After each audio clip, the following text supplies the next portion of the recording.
आज आपण आलेलो आहोत अकोलखेड, अकोली जहागीर येथे.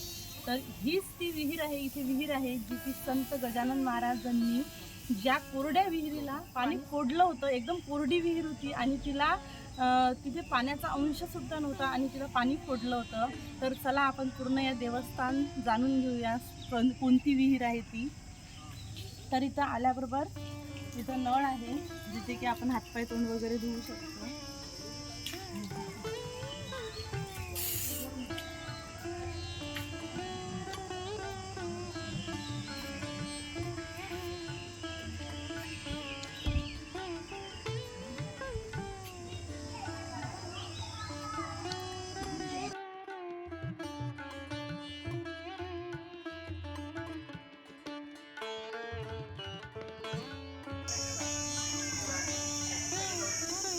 तर हीच ती विहीर आहे जिथे की गजानन महाराजांनी त्या कोरड्या विहिरीला पाणी फोडलं होतं. तर बघा ही विहीर आधी आम्ही लहानपणी आलो होतो या विहिरीजवळ, तेव्हा एवढं काही नव्हतं, पण आता भरपूर असं बांधकाम झालेलं आहे. छान असा परिसर इथे सुंदर असं करमणूक आलेली आहे. तर चला आपण विहीर बघूया.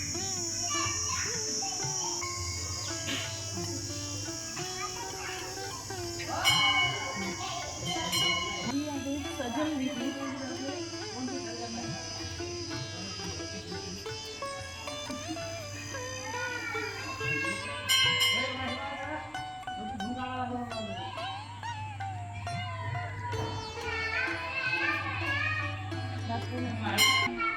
कासव पण आहे आतमध्ये विहिरीला आणि विहीर बघा किती भरलेली आहे.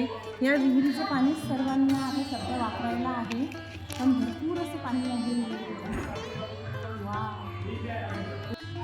तिथे भरपूर असे बेसिन लावलेले आहेत. तिथे सुद्धा बेसिन आहे आणि इथे भरपूर असे माठ आहेत ज्याने की थंडगार उन्हाळ्यामध्ये सर्वांना थंडगार पाणी प्यायला. खूप छान थंडगार पाणी आहे त्या माठांमध्ये.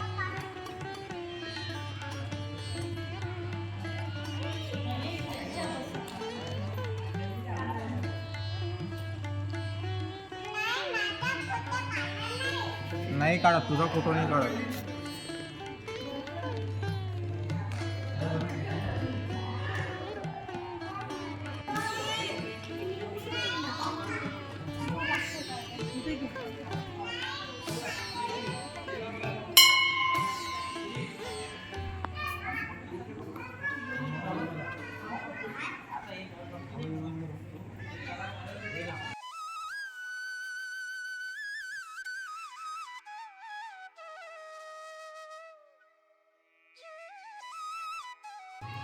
अध्याय 5व्या अध्यायामध्ये आहे दिलेलं की महाराजांनी कशी पाण्याला म्हणजे या विहिरीला पाणी कसं उत्पन्न केलं होतं. तर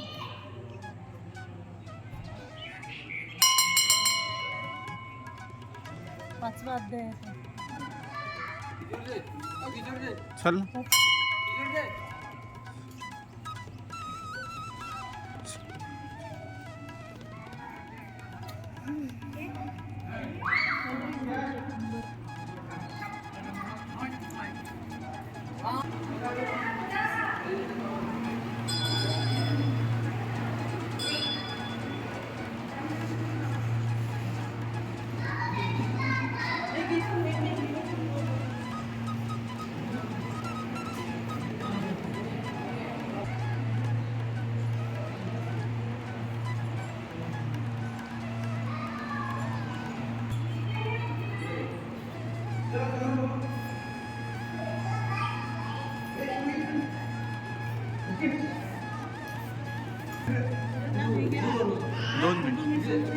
दोन मिनिट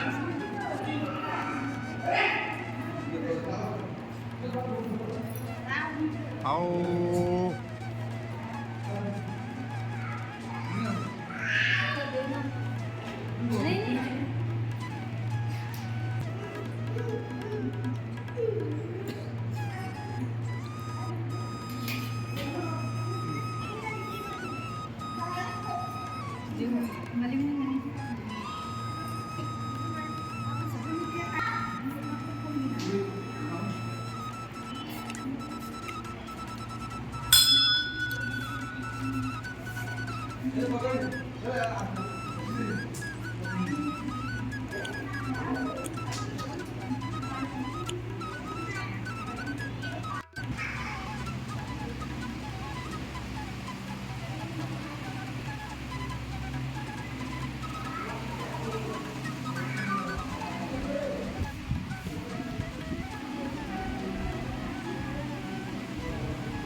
स्वानंदीला आण ना इकडे.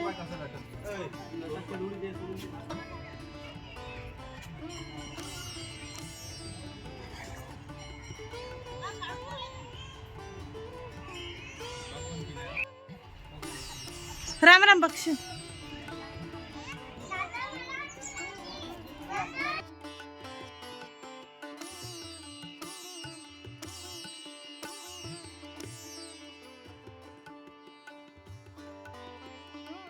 बघा इथे लिहिलेलं आहे की श्रींनी सजल केलेल्या विहिरीचे तीर्थ, म्हणजे डायरेक्टली त्या विहिरीचं जल या बेसिंगमध्ये येत आहे. आता हे आम्ही तीर्थ पिणार आहोत. किती आपल्यासाठी भाग्याची गोष्ट आहे ना. ही विहीर तुम्ही बघितली आहे का तर मला कॉमेंट करून सांगा, आणि नसेल बघितली तर नक्की जा तुम्ही. अकोला जिल्ह्यामध्ये अकोट तालुक्यामध्ये ही विहीर आहे. व्हिडिओ आवडला असेल तर लाईक करा, शेअर करा, सबस्क्राईब करा, आणि चॅनलवर नवीन असाल तर एक लाईक आणि एक कमेंट करायला विसरू नका. थँक्यू.